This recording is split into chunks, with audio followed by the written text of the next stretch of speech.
Thank you all for coming. My name is Tilly Trebone. I am the workshop coordinator for ASURE, aka the Affiliated Students for Undergraduate Research and Engagement.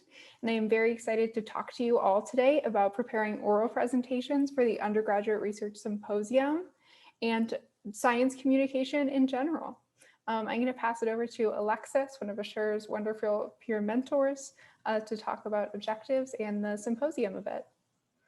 All right, hi everyone. My name is Alexis Hahn, as Tilly introduced me, and I'm one of the peer mentors that ASURE has. And essentially as a peer mentor, I hold office hours every week. So if you're ever interested in getting some help on either your oral presentation or anything regarding research, definitely come to one of our office hours. We're more than willing to help you.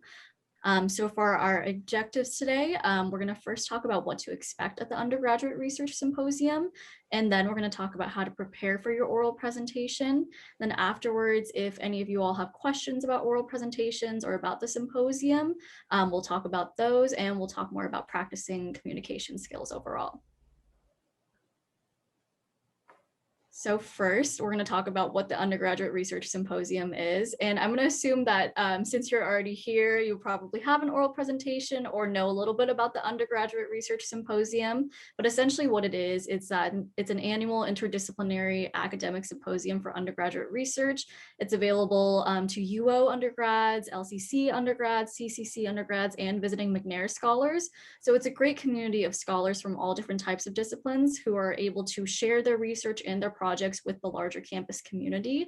And thankfully we were able to put everything virtual, and there are so many different research projects. I'm really excited to see what everything is going to look like. And typically it's usually in person, but since it's virtual and for oral presentations, the live session of the symposium is going to be on May 27th, 2021. And the website is up there just in case you have any more questions or want to learn more about it. Thanks so much, Alexis. So we are going to talk about oral presentations today, of course, but we're also going to talk about science communication in general, and that's applicable to whatever you're doing at the Undergraduate Research Symposium. And I think that what we're going to talk about today is especially applicable to data stories. If you're planning on doing those or thinking about doing those in the future, we're going to talk about how to structure generally when you're giving oral presentations. So first, let me give you a bit of an overview about what to expect on the day that you are presenting at the Undergraduate Research Symposium. You will be assigned to one of 3 to 4. We may have more, we may have less, depending on the final number of folks that had signed up for oral presentations. You'll be assigned to one of those panels. They'll be 90 minutes long, and there will be each of those will be moderated by faculty. Likely it will be a faculty member that's familiar with your discipline. So you'll be grouped with other students that have similar topics or practice research in a similar discipline. And those faculty will serve as moderators who will moderate question and answer sessions and switching between presenters, but they will also serve as timekeepers as well. And so we're going to talk about how to organize your presentation to not only kind of conform to those time requirements that the Undergraduate Research Symposium has, but also how to make the best out of those 10 to 12 minutes that you've got. So your presentation should be 10 to 12 minutes long, and you'll get 3 to 5 minutes for questions after your presentation. So you present for 10 to 12 minutes, and then the moderator will open it up to everyone for questions. This could be questions from the audience, questions from other presenters, or questions from the faculty moderator themselves. And then after all the other students have presented their work, there will be a 10 to 20 minute section at the end for just general question and answer that it'll be kind of a larger discussion or any questions that people thought of while they were listening to other presentations. And of course, most people choose to present a visual aid like a PowerPoint, but you're not required to do that. So if you just want to get up there and talk, you're totally welcome to do that. And you can find more information at the Undergraduate Research Symposium website under Prepare, and then go to oral presentations. First, I want to talk a little bit about the structure of your oral presentation. So you guys have already submitted your abstracts to participate in the Undergraduate Research Symposium, which is fantastic. Your oral presentation, and when you present your science in general, it should mirror the structure of your abstract. So of course you should have your informative title. And I like to start my research presentations when I'm given kind of a longer window that's not a poster presentation by introducing the background in a way that relates to the title. So I'll read the title and I might say, now I'm going to unpack that for you and give you some background. And that's a good way to introduce your research after you've kind of said this intimidating title. Of course, you want to include your research question. This is one of those things where you do want to keep your PowerPoint words kind of sparse, and we'll talk about how to do that. But including your research question written down on your PowerPoint so people can not only hear you say it, but they can read it themselves, I think is important. And then restating that hypothesis or research question in a different way that's more accessible. So people not only hear it in twice, but they hear it in 2 different ways. And you want your hypothesis or research questions to lead very naturally into your methods. What did you do? And we're going to talk about how to demystify methods, because that's something that can be really hard to do in oral presentations. And of course, your results, and my very favorite section of any presentation is the significance. So I think that we've all had this experience, especially during Zoom, when we've been listening to when we've been in Zoom classes and we've had a bunch of other kind of stuff that we've had to go to, and people are just kind of reading off a slide sometimes, and that happens, you know, but it always kind of makes me a little bit sad, because when you read off of slides or you read a script that you've prepared, it doesn't really portray the full scope and interest of your project, and most importantly, it doesn't really portray your passion. And so when we talk about how to make your presentation more interesting, it's really important to remember that even if you don't speak perfectly, it's going to be so much more interesting and engaging than if you had just read from a script. So it's okay if it's not perfect, it's just got to be authentically you, you know?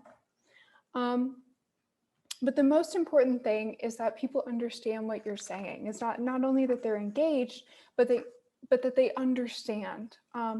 And one of the most important things that I think is for structuring your presentation and that people find it comprehensible is that they're focusing on you and not on your slides. So your slides should really be kind of a roadmap for people to kind of keep track of what you're saying if you're using slides, but you should be the main show. Let your slides support you. And one of the best ways to make your slides support you, and not the other way around, is to make your slides very sparse in terms of the number of words that are on your slides. So what I do when I prepare oral presentations is you can't really do this like a few days before it's due. You want to start prepping your slides a week, 2 weeks, maybe more in advance, depending on how you work, because how I prepare my oral presentations is I create a kind of PowerPoint, an outline of everything I'm going to talk about, and I let it sit for a day or 2, and then I come back and I say, what words can I delete from this slide? And I do that 3 to 4, maybe 5 times, depending on how much time I have. So every time it's kind of like an onion. When you want to come back and you want to shave off words and kind of practice more what you're going to say and compensate with that. And when you're going through that editing process, think about what can I do in terms of visuals. So people are always going to understand your message more if you can put it in a picture. And a lot of you are going to use graphs for your oral presentations. That's fantastic. I love it. When you're using graphs, those are awesome visuals. First, make sure that your title and axes are legible. And if you have a legend that color codes some lines or bars on your graph, make sure that legend is quite large and legible.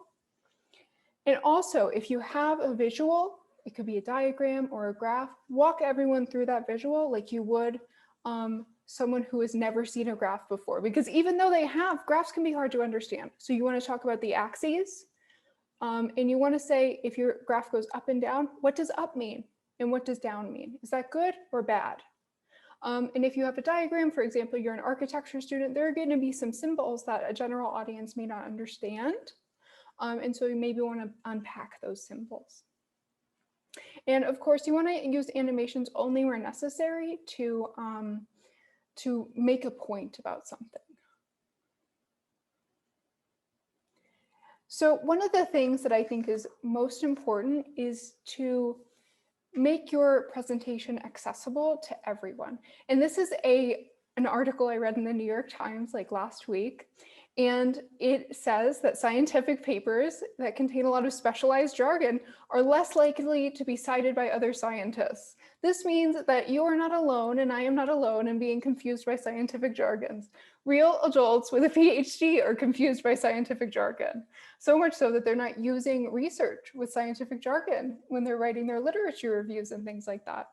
And so when you're at the Undergraduate Research Symposium and you're making your presentations, it's important to remember that explaining things simply is not a cop-out. Explaining things simply is the highest level of scientific communication. It's impressive to not only general audiences, but specialized audiences as well. And developing your presentation so that they're accessible is something that grown-up adult scientists work on every day. So if you're working on it now and you're an undergraduate, congratulations, you have started very early.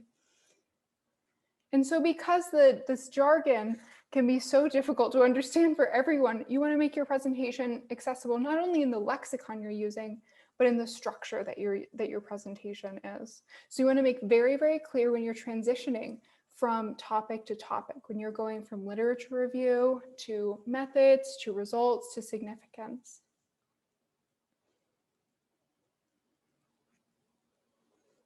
And we've talked a little bit about audience.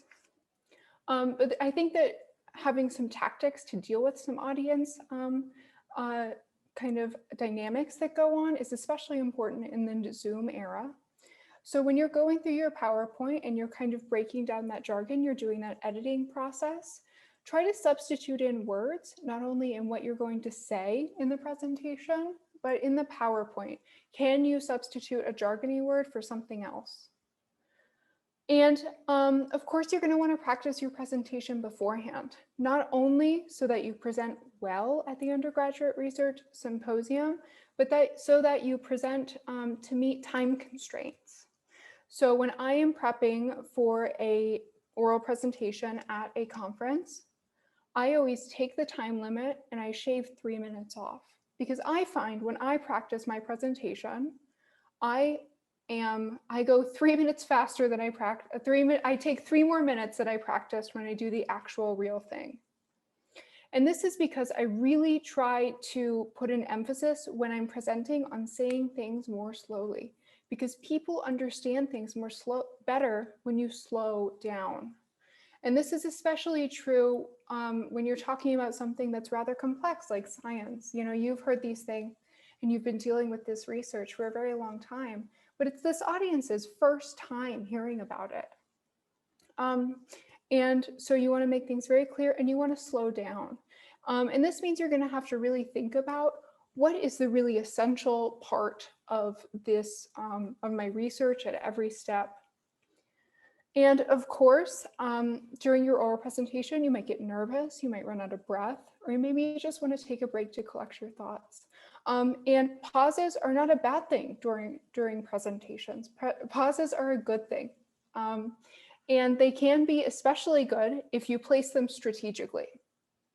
So if you're like, wow, I'm going too fast and I'm kind of out of breath, I recommend taking a pause on a slide that's very like visual heavy. Like if you have a complicated graph, stop on that graph and say, I'm going to give you a minute to unpack this slide, and then take a sip of water. And the audience will be like, oh, that's a gift to me. This presenter is so considerate. And the last thing I think I'll say is that sometimes you can't always explain things linearly in your presentation. Sometimes there's a concept that you have to reference before when you're explaining something else, before you can actually fully unpack that concept. And letting the audience know that you're going to tell them what that is in just a minute or in the next few slides is a good idea, because it gives them a roadmap of where you're going. And it also lets them not get hung up that there's something that they just didn't understand. So saying like, I'll explain that in a minute is a good tactic, I think. So when I am listening to a lot of science presentations in a row in conferences and stuff, especially on Zoom, sometimes I get kind of confused from where the researcher went from their methods to their results. I definitely feel like this professor critiquing this work on a chalkboard, then a miracle occurs, and then somehow we get to from the methods to the results. And so explaining methods and how it relates to your results and significance can be kind of difficult. And I think that the best way to do that in an accessible way is to create a visual. So if your research has some sort of component where, say you worked with human subjects and they did a certain task in a laboratory, kind of give the audience a mock task, what the task might have looked like to the participants, so they understand what they saw. And that makes your results much, much more accessible. And if you don't have that kind of task in your research, what's kind of, I don't know, say you worked with cells or something, what kind of processes did you put the cells through? Make a flow chart of what the cells went through, give some visuals for that. And that can make it much more accessible. So then you might want to also in your results kind of go through the possibilities of what might happen in your methods. I mean, go through the possibilities of what we might see in the results. Say this could happen or this could happen. And then we go to the results and say this happened. And then explain why and how it relates back to methods, and make sure that connection is really strong. And then of course, when you go into significance, this is my favorite part of any presentation. You may want to restate your research question so it re-grounds you and your audience, and you kind of remember what you're talking about and they remember what you're supposed to be addressing. And when you're talking about your significance, why is your research important? You don't just want to take the 100-foot view here, you want to take the 10,000-foot view. Why is your research important? What does it mean for the audience's daily life? What does it mean for the field? Why did you think this research was exciting in the first place? And so saying that in really kind of plain but terms with a lot of passion is really important, because you worked really hard on your research, and people understanding why it's important is really a critical part of scientific communication. And it's my favorite because it gets me the most excited. So I want to talk a little bit about answering questions. And I know that I'm breaking my own rule because there's a lot of text on this slide. But I wanted to give you guys, I thought it was important for you guys to read all of this text so you could see the clear examples of how you might respond and the different question types you might have. So when you're answering questions, I have noticed that the most effective strategy to do this is to kind of sandwich it. The people who answer questions best, they do an intro statement, they answer the question then in a very nice way, and then they top off the sandwich with another piece of bread with like a thank you, kind of like an outro. So in the intro statement, you might want to start with, "That's a great question," or "What an interesting thought," or a phrase like that. And that's not only good because it makes your relationship with the audience immediately much more friendly, but it's also good because it gives you a second to think about how you're going to answer that question. And it's okay to take a pause if you're feeling a little overwhelmed and say, "Let me think about that for a second," and kind of think it out, talk it out loud. But if you immediately have an idea about how you want to answer that question after that intro statement, you want to address the question in a way that's very concise and clear, and if you can, that doesn't use jargon. So when you're thinking about preparing for question and answer sessions, I have noticed that there are a few broad categories of questions that researchers get, and especially at the Undergraduate Research Symposium. So at the conferences I've attended, questions generally fall into the category of clarification, or audience members might ask you if you have thoughts about how your work relates to other studies or other literature or other work that's been done. The "what would happen if" question is, what if you change something in your experimental design? If you're running an experiment, what would happen if you used a different cell type? What would happen if you are studying, if you're doing a speech perception experiment and you used a different language? And at the Undergraduate Research Symposium, I noticed that one of the favorite questions that presenters get is how can this be applied? Say your study is about how people learn in a classroom. It's an education study. How can this be applied in the classroom in a very concrete way? Those are kind of the broader significance questions that you might get. And so knowing and thinking about each of these question types is going to help you be more prepared for that question and answer session. If there's anything you think the audience might want clarification on, think about that. And in terms of the related literature and other studies question, you may not know about the related literature and other studies, which is totally entirely fine. And that leads me to, it's okay to not know how to answer a question. In fact, that's completely normal. You can say, I'm not familiar with that literature, but that's a really interesting thought. Or I don't have those numbers off of the top of my head. If someone asks you about statistics and you're like, oh, I just don't have those, I didn't put those in my oral presentation. And by the way, it's not necessary to put nitty-gritty numbers in your oral presentation if you don't feel that's necessary to telling the story about your data. And ending with the big picture about your study. So reinforcing the significance of your study after you've answered someone's question, I think is really important. And it's important to remember that when you're answering questions, you're constructing this relationship with the audience. And especially at the Undergraduate Research Symposium, the audience does want to be friendly with you. So answering their questions in a friendly way, knowing that it's okay if you don't know the answer to a question is really key. And I'll also say, if you're having technical problems, where maybe you can't see who's asking a question or somehow the flow of Q&A is interrupted, you should tell the audience. For example, I presented at a conference a few weeks ago where I couldn't see the audience at all. I could just see my screen. And so I would say out loud, let me know if you have a question. I truly cannot see you and I don't know who's in the room. And that makes the audience aware that you're not like ignoring them, or that you're not confused about the structure. It just tells them how they need to modify their question answering and question asking on Zoom.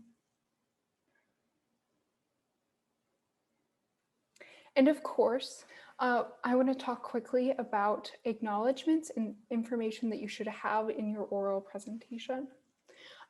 So in your oral presentation and in, I think, all presentations at the Undergraduate Research Symposium, of course, you need to be certain to include your name, the names of your co-presenters, of your faculty mentors, your and their university affiliations. And of course, if you've received money to conduct your research, acknowledge those funding sources. And it's important whenever you present your research to recognize and give credit to your research team. And you have a research team, whether you're presenting with other undergraduates or not. So if you have co-presenters, that is, if you are presenting on a team of undergraduates, if you did a research project together, make sure to say, probably at the beginning, my name is so and such, and I am presenting on behalf of my other co-authors, XYZ. And you should probably put their names in the title slide.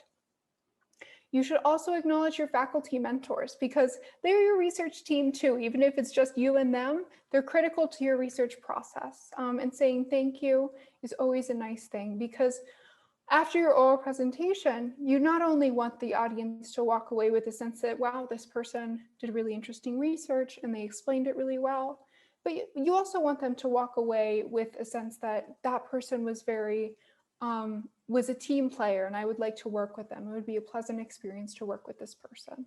Because the Undergraduate Research Symposium also gives you an opportunity to kind of practice your professional presentation to the world. And humility is professional. Being humble is professional. And that's a skill that we all need to foster. And so always giving credit where credit is due is a really important thing. And just a reminder of the quick timeline here for the Undergraduate Research Symposium. You need to upload your materials by May 18th. So just keep that deadline in mind. And I am going to turn it over to Alexis to talk about some other resources and things that are going on this term. Yeah, so thank you for that, Tilly. As you can see, we have two more workshops to help you prepare for the Undergraduate Research Symposium. So next week, we're going to have a poster presentations, and then on week 7, we're going to do a final touches presentation, which is going to be for all presentation formats. So that might be a nice workshop for you to come back to understand and especially get ready to submit your material, since it'll be just a couple of days before that due date. And the Zoom links will be available on that link as well. And then as a little shout out, I mentioned beforehand that ASURE has peer mentors, but also CURE at the University of Oregon has several open hours. This pamphlet is available online and it will be on these slides as well. But essentially it's me, the 2 other peer mentors, McNair scholars, a couple of CURE staffers, as well as Geo, I believe. So based on whatever you might need help with regarding research, look into those. And if you can't come to the office hours as well, we are more than willing to figure out a time that works for you. Don't be intimidated to reach out if you ever need any help.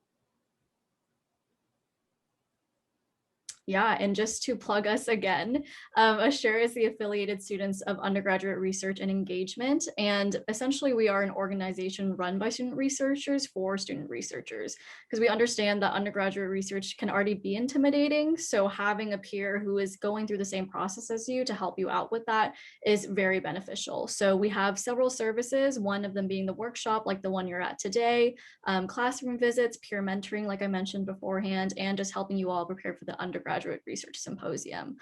So a great way to keep in contact with us is by following our Instagram. We update regularly with resources that we have and also promoting resources throughout campus. And we have more information about what we do on our website. And if you ever have any like general questions, you can also email us at that email.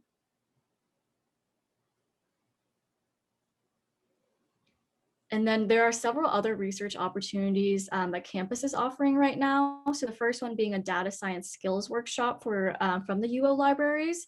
They have several throughout the year, so it's nice to keep a lookout if that's something that you're interested in. And then these last 3 links are several ways that you can actually get funding for your research, or just to find a way to really even just structure your research. Because I find that that's a nice way to like get yourself motivated and have a better idea of what you want to do as well. So CURE has a couple of fellowships. Europe also has some, and ours is actually like a summer research program opportunity. So if that's something you're interested in doing over the summer, I would definitely look into those. And again, these links will be available on the slides. Thanks, Alexis. And we'd be happy to take any questions that you guys have. And I will add that even if you're not applying for fellowships this summer, I wish someone had told me when I started my undergraduate experience that you have to plan your summers like 8 months in advance. So if you're thinking you want to pursue research more in your undergraduate career, check out those fellowships. And it's definitely not too soon to start thinking about them. If you're not sure where to start, go visit ASURE open hours to get involved. Yeah, I'd love to take any questions that you guys have. And I always like to end with a cartoon. Tilly, there was one question in the chat. It's going to be where the recording is going to be available afterwards. And I believe it's either on our YouTube or on our website, or maybe even both. But just wanted to clarify. Thank you, Alexis. Yeah, so it's going to be on YouTube. Alexis is absolutely right. So it'll be on the Undergraduate Research Symposium YouTube channel, and you can find that link on the Symposium website. Yeah. Any other questions or discussion points you guys have?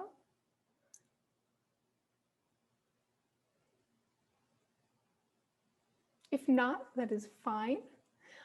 Thank you guys so much for coming, and I can't wait to see all your wonderful oral presentations at the Undergraduate Research Symposium.